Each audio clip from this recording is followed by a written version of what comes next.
Aliens Explored is a podcast exploring famous and obscure cases of UFO sightings, alien abductions and other strange events from both a believing and a sceptical perspective whilst keeping an open mind.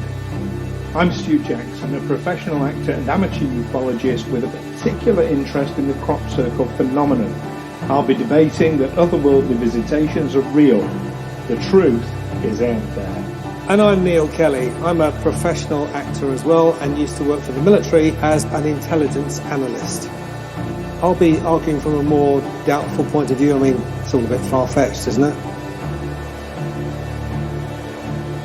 In the summer of 1952, Washington DC was buzzed by groups of unidentified flying objects over the course of several days. These craft had capabilities that enabled them to encroach on US airspace with impunity, at a time when Red's under-the-bed's paranoia was at its height, and when American-led forces were having a very hard time fighting communist forces in Korea. Join us on Aliens Explored as we examine the multiple intrusions that became known as the Big Flap. Hello listeners and welcome to Aliens Explored, a weekly podcast where we look at UFOs, UAPs, USPs, are they called? No, USOs, unidentified submerged. A USP is your unique selling point. That's right. USOs are unidentified submerged objects. We look at all sorts of weird and wonderful things connected with aliens and UFOs, as you would guess from the title. Even the most tenuously connected sometimes. Absolutely. Well, that other voice you can hear is, of course, Neil Kelly. Hi, I'm one of your presenters, Neil Kelly. And I am your other presenter, Stu Jackson. So how are you keeping, Neil? Well, yeah, I don't know. I'm at that stage where I think I've got a bad cold coming. And the reason I think that is because my wife has got a very bad cold, so bad that she's actually off work, which isn't something she does very lightly or ever at all, and thinks people should never take time off work just for a cold. But she's done that because it's so severe. And I've been keeping my distance from her, not just for that reason. I find it's just generally a good policy anyway for the health of our marriage. Is married life suiting you, Neil? Is there anything you want to tell us? As long as we keep our distance from each other, that tends not to cause any arguments. The secret to a good marriage is separate houses. Yeah, but it's one of those colds, and the way it starts is it feels like the aftermath of a cold. It feels like you've just gotten over a cold. And it's that kind of full story. And you think, oh, right, I had the cold and it wasn't that bad. Now I'm just dealing with the after effects. But actually, it's not. It's actually the start. And I've had one of these before and it was awful. So I'm prepared. I'm getting myself mentally prepared for a very bad time.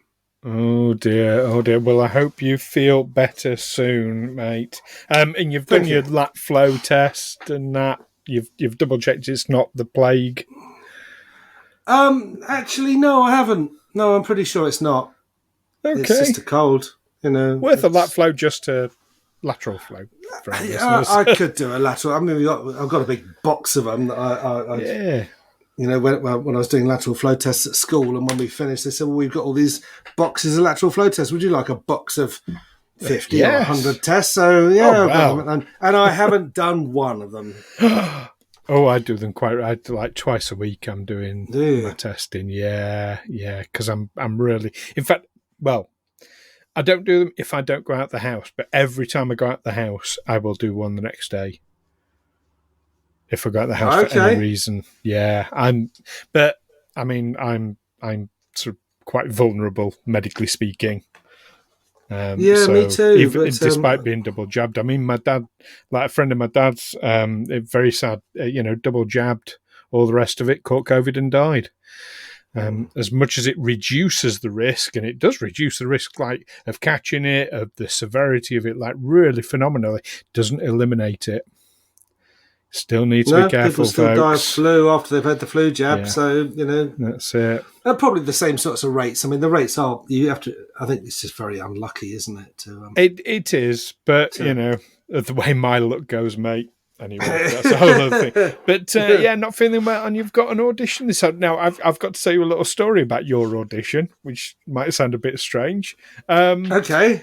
I was speaking to my sister this morning. And we have a weekly phone call, and I brought the phone call forward because we're recording a little bit earlier today because of your audition. No, I mean that's not criticism. That's like, how dare you? But yeah, and I mentioned this to her, and of course she listens to the show. And she said, "Oh, right, well, do wish Neil the best from me." And she said, "Neil doesn't have a fucking clue who I am." But of course there's this weird dynamic, and I've experienced it myself with other podcasts I listen to, and then meeting the people involved. You feel like you get to know people really, really well, but of course they don't know you. So she's been listening to like this, and she feels like she's gotten to know, especially because that's nice. You're not shy with your opinions. I mean, neither of us are. Is that what she said? No, that's my words. But yeah. So personality-wise, we come across obviously. So she does feel she's gotten to know you really well.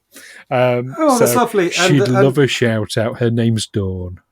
Oh, Dawn, thank you so much for your well wishes. I have an audition this afternoon for a Christmas drink driving advert, and as I understand it, it's warning against drink driving. Rather than promoting it. Yeah, so thank you very much for your warm wishes, and perhaps one of these days we'll eventually meet up in person. You never know. You never know. I've met her. She's a thoroughly delightful person. Despite being related to me. But anyway, so all the best for your audition this afternoon, mate. And thank you very much. A leg. Hopefully you'll let us know how you get on in a future episode. I will do, yes. Yeah. I have actually been getting some work lately. I shot I don't know if any of our listeners ever watch Channel 4 Online. There's a comedy show called Debate, which is that's a UK channel. That's a UK channel, yes. So it's B@IT, and I've just done another comedy sketch for them. Oh, nice! This woman makes blankets to hide the homeless. The previous one was called "This Woman Recycles Sex Toys." Right. Oh, yes, I remember that one. Who can forget? From last year. I think people can find these things on YouTube as well, can't they? Down there, clips on YouTube. Yes, there are clips on YouTube. It's all there on YouTube. I don't know if YouTube is divided by nationality, whether you can only find certain things to say. No, it isn't. All right, so it's on YouTube. Either Debate, B@IT, This Woman Recycles Sex Toys, and coming soon, This Woman Knits Blankets or Makes Blankets to Hide the Homeless. So this woman recycles sex toys. We will not be held responsible for whatever results your search may reveal on that. Just to be clear, does it need an adults only warning?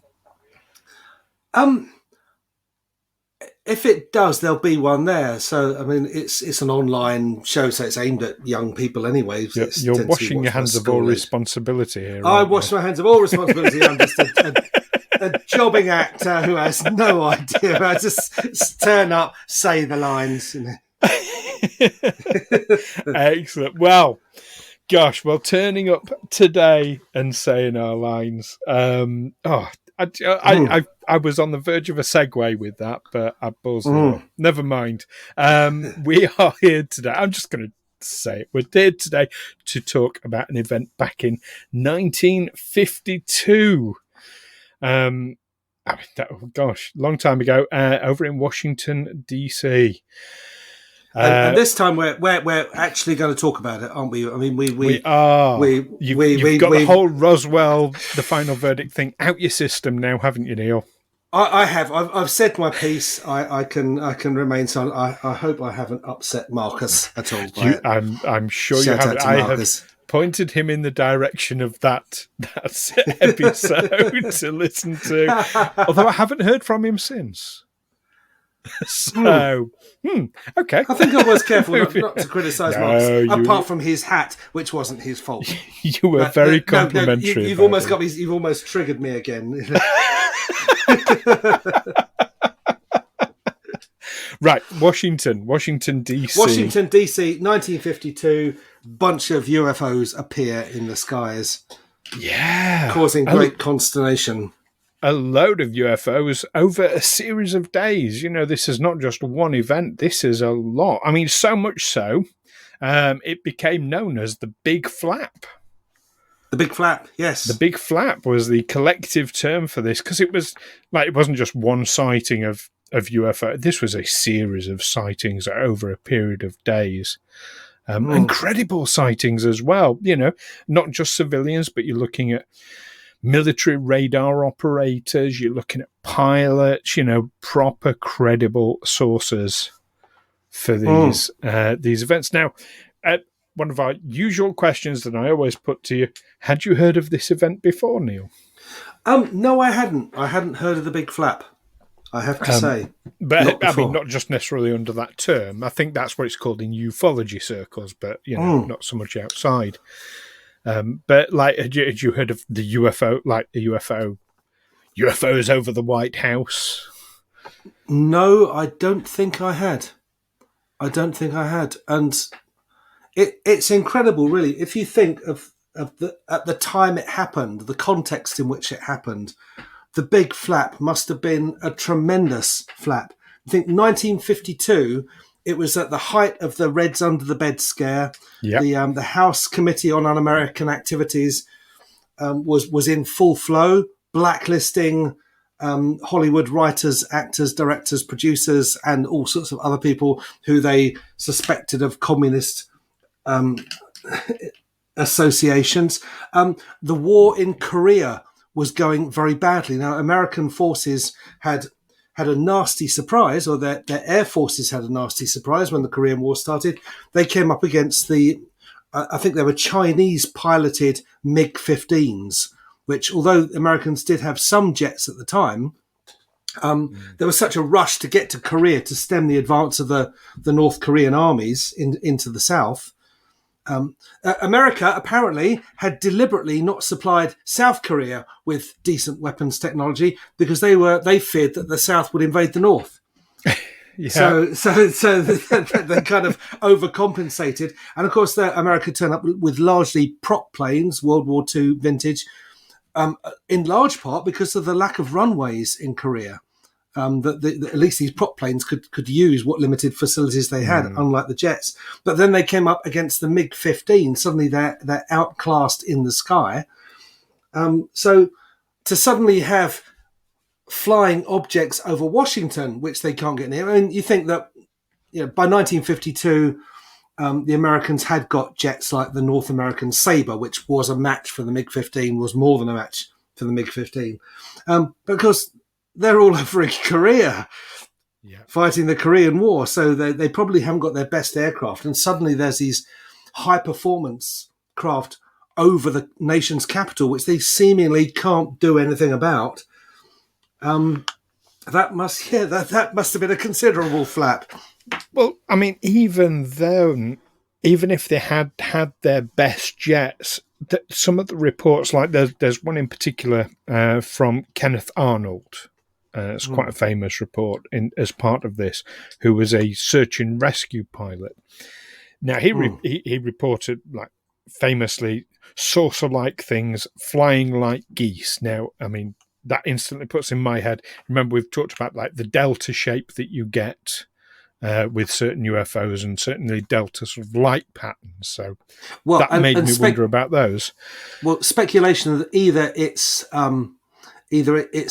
small craft flying in formation, or it's the running lights of a very, very large craft. You just can't see the craft. Exactly.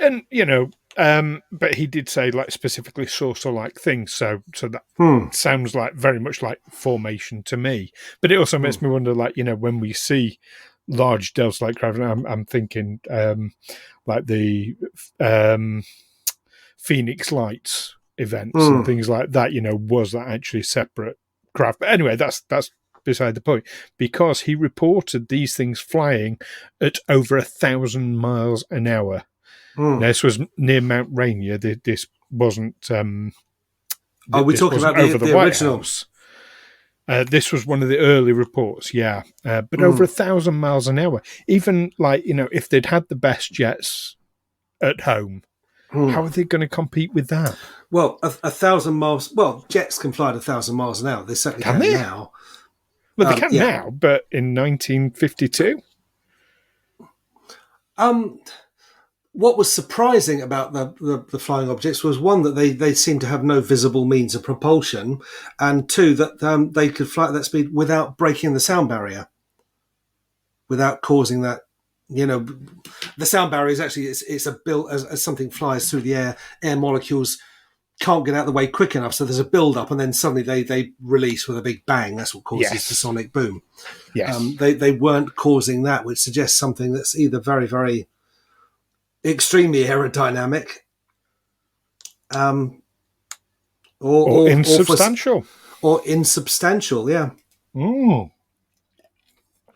That's an excellent point.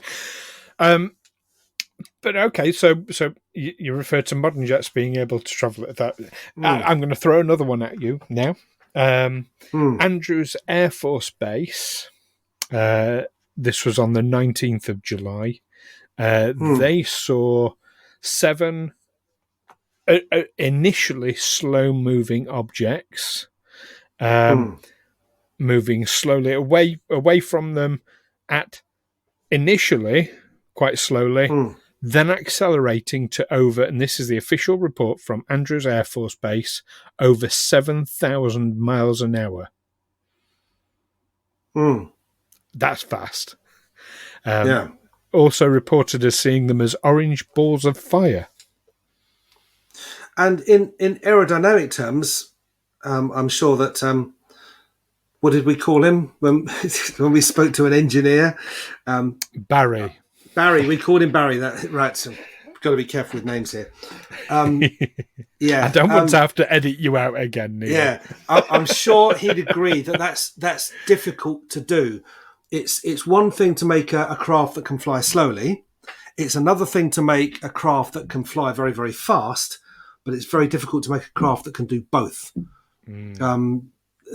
Military forces have achieved some of that with what they call variable geometry aircraft with the wings. The wings fold out when they're flying at a slower speed and then fold in when they really want to go into rocket mode. The Concorde, they spent years trying to develop the special wing shape that would enable it to be stable flying at low speeds, but would also be capable of supersonic speed. And apparently, when the Soviets tried to copy it, when they built their Concorde ski, it was such a specific wing shape, a curvy wing. It was difficult to make, so they didn't even bother to try. They just made a straight sort of block triangular delta wing. Right. And when Concorde ski was first revealed at the Paris Air Show in 1974, experts looked at it, and the first thing they said was, "There's no way that thing is supersonic," and they were right. And then it crashed. Yep. Yeah, indeed. That incidentally, that event on the 19th of July from Andrews Air Force Base, that was also witnessed by separately. By an air traffic controller called Edward Nugent. He's the one who identified that there were 7 distinct objects, by the way. But yes, there was a lot going on with it. And they happened at weekends, consecutive weekends, the 19th, the 20th, and the 26th and 27th of July, 1952. Yes, but of course the big event was when they started buzzing the White House, and even that provoked a response. I mean, obviously, we had some jets back over here because they launched 2 F-94 interceptors to counter them buzzing the White House. But each time these F-94s approached them, the UFOs would just shoot away. then the F-19s would turn around and start going back to base, and they'd come back again. Right. And then the F-19s would turn around, they'd shoot away again. The Lockheed F-94 Bravo Starfire had a highly secret airborne radar system. And at first, they weren't allowed to fly deep into enemy territory for fear that they would be captured and the technology would be discovered by the enemy. So that's why they were back at home. Apparently they proved ineffective on night missions against MiGs. Oh, why is that? So, I'm trying to. It doesn't go into any more detail. Okay. Yeah, they're also ineffective against UFOs, it seems. It would seem so, yeah. But they had this radar system, secret airborne radar system. I mean, airborne radar was World War II technology, wasn't it? That aircraft had by the end of World War II, there were aircraft with onboard radar. Right. I mean, I wouldn't know. It was a secret. I remember when I was a kid, and we, as kids, we were very militarized, and we had all our toys were army toys and army dolls, guns, and whatever, and lots of comics. And there was one comic strip character called Cat-Size Cunningham, who apparently dated from the Second World War, who was a Spitfire pilot. I think a Spitfire. Everyone was always a Spitfire pilot. Who would find German bombers at night and shoot them down. And what they said at the time was the reason he was able to do that, boys and girls, was because he ate his carrots.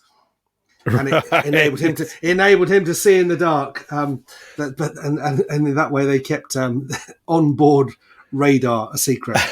But the Germans also had it by the time the war in the air was really getting going in the later stages of the war. They would have long-range fighters, the Messerschmitt 110 twin-engine plane flying in a sort of box formation, waiting for the bombers to come over. They would just be permanently in the air. Right.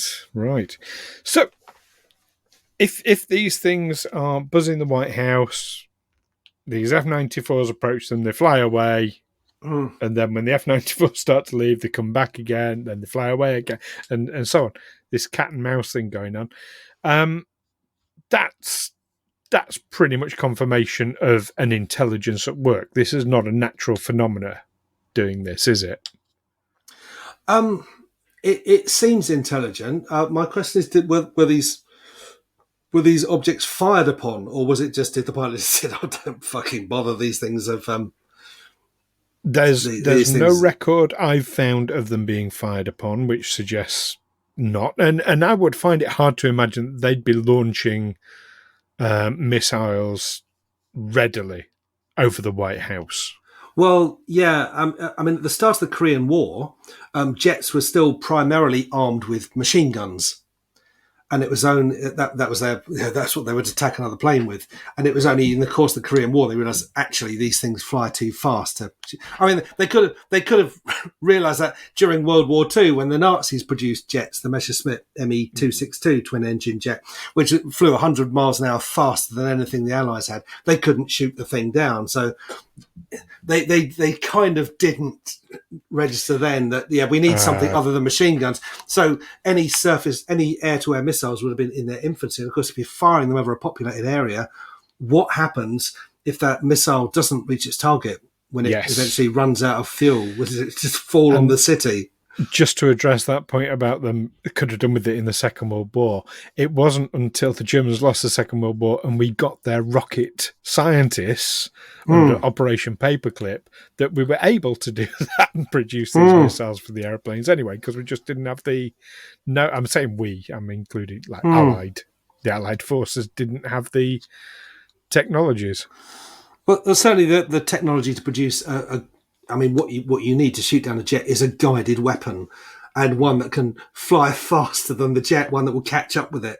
Yeah, because in those days, it wasn't until I remember in the Falklands War when Britain went into the Falklands War, they had heat-seeking missiles, anti-aircraft missiles, but they had to fire them after the jet had gone by, because it would home in on its tail fire. They couldn't shoot at an incoming aircraft because the heat signature wasn't enough.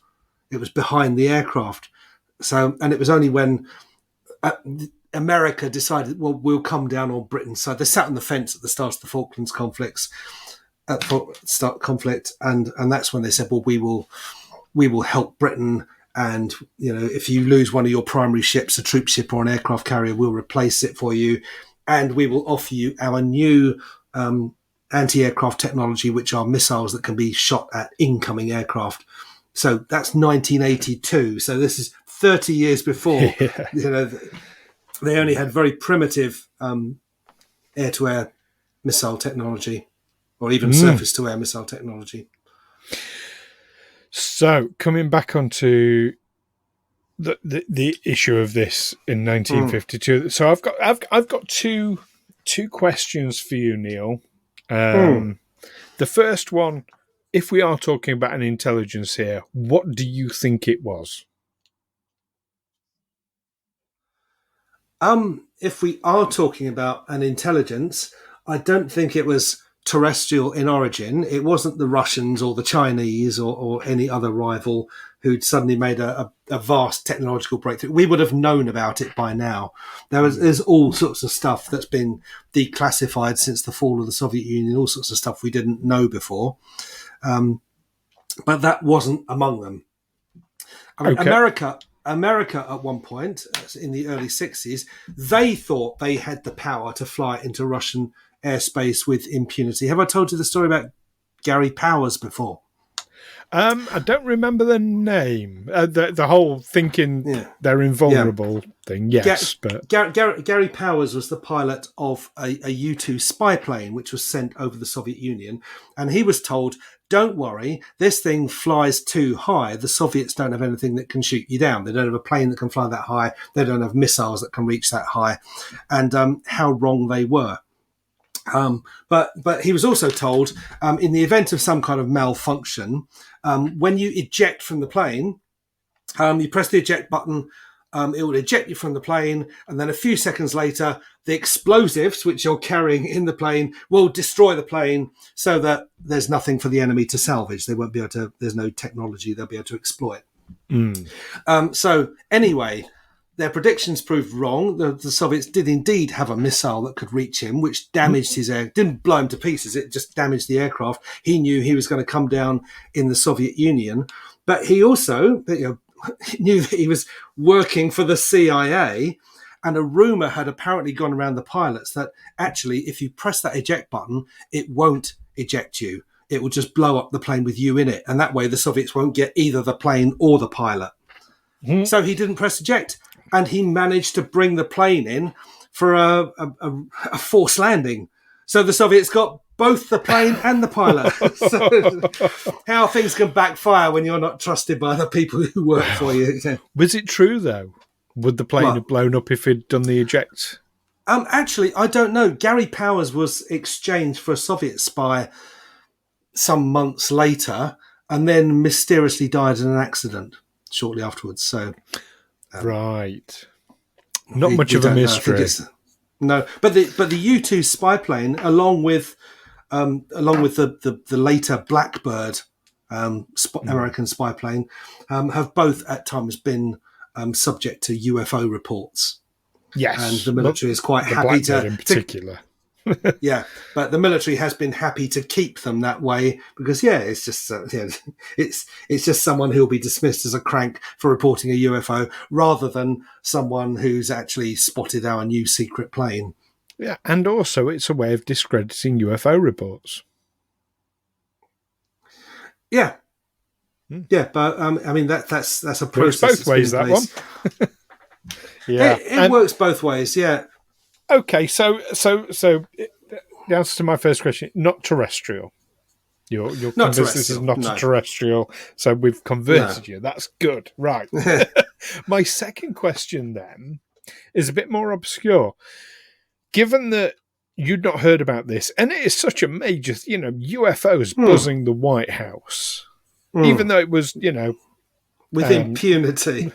70 years ago, nearly 69 years ago. How why do you think you've never heard of this?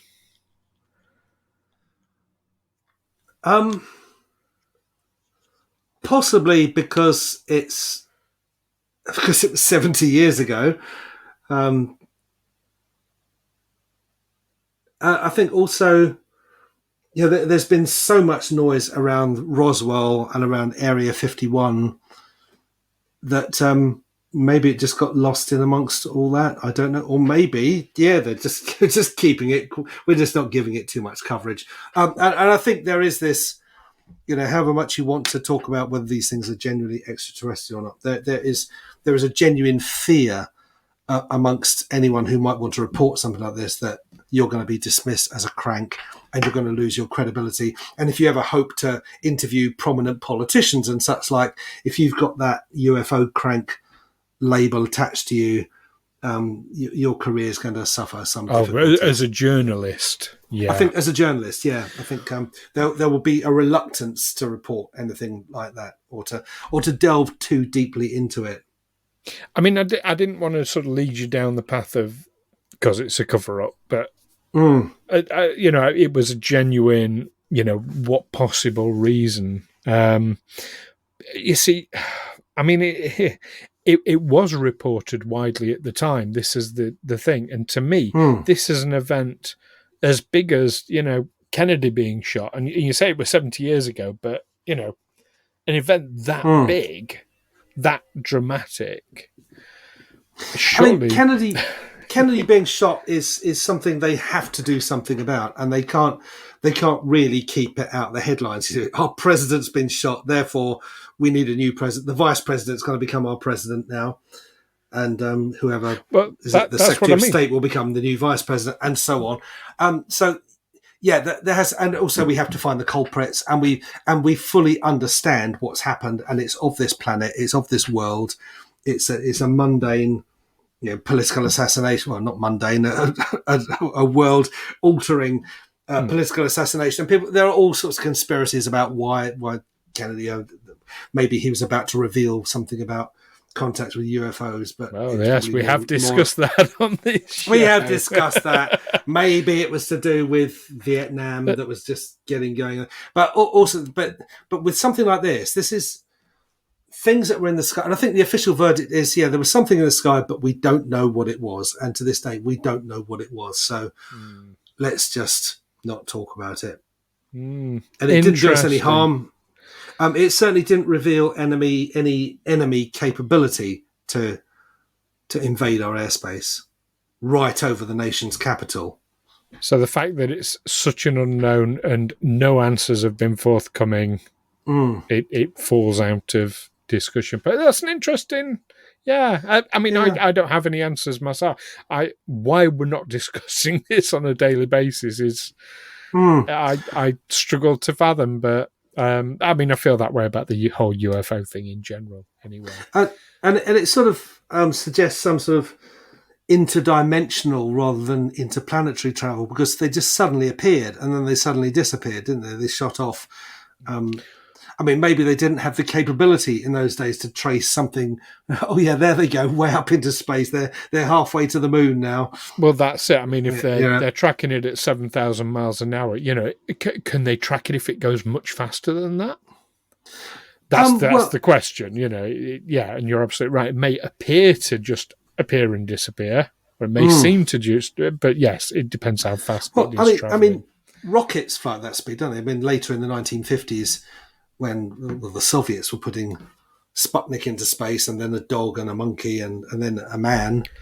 But not in low atmosphere, or relatively low atmosphere. No, but they would have... You have to reach that sort of speed to achieve escape velocity, don't you? Interesting. But what do you think, listeners... is the whole 1952 thing? Is it, something we should be talking about on a daily basis? Is there, something strange and this is actual evidence, or is there something more mundane? Is there, should we not be worried about it? Could it have been a natural phenomenon? in fact, that just one we don't understand. Do write in and let us know at the usual places. You can find us on Twitter. You can find us on YouTube. You can find us on YouTube. I meant Facebook. But you can find us on all those places by searching Aliens Explored, or you can email us direct at aliensexplored@gmail.com. Do let us know what you think. And while we're talking to you, we'd really appreciate it if wherever you're listening to this podcast, you leave us a cheeky review. That'd be really, really nice. It helps little podcasts like ours to reach more and more people and get the whole topic of UFOs discussed more and more. So you'd be doing your bit towards ufology. That'd be fantastic. And of course, don't forget to join us next time. We're talk about world-breaking events. In 2001, there was the National Press Club, where a lot of UFO stuff was revealed by some very, very senior people. We're going to be discussing that. That's an interesting one, Neil. Look forward to that one. Yeah, we're talking about journalists destroying their career. This was the National Press Club itself, so don't miss that one, listeners. So my goodness, yeah, in the meantime, keep watching the skies above the White House and the skies in general, to be honest. Take care for now. Catch you next time, and Marcus, sorry if anything horrible I said to you, and thanks again, Dawn, for your messages of support. Bye-bye. Bye.